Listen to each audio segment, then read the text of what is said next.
अल्लाह पाक कौन है? कहानी। एक दिन जीन अपने वालिद के साथ बाग में गया। उसने नीला आसमान, चमकता सूरज, खूबसूरत फूल, लहलहाते दरख्त और चहचहाते परिंदे देखे। वो हैरान होकर सोचने लगा कि ये सब किसने बनाया है। वालिद ने मोहब्बत से कहा, बेटा, ये सब अल्लाह पाक ने बनाया है। अल्लाह ही हमारा खालिक है।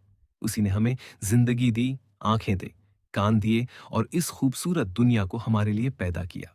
अल्लाह पाक बहुत मेहरबान है, हर चीज को जानता है, हर एक की दुआ सुनता है और हमेशा अपने बंदों का ख्याल रखता है। जैन ने आसमान की तरफ देखा, मुस्कराया और दिल से कहा, अल्हम्दुलिल्लाह, या अल्लाह, मैं आपसे मोहब्बत करता हूं और हमेशा आपकी इत्ताअत करने की कोशिश करूंगा। सबक। अल्लाह पाक हमारे खालिक, मालिक और सबसे ज्यादा मेहरबान है। हमें हमेशा अल्लाह पर ईमान रखना, उसका शक्र अदा करना और उसकी इताअत करनी चाहिए।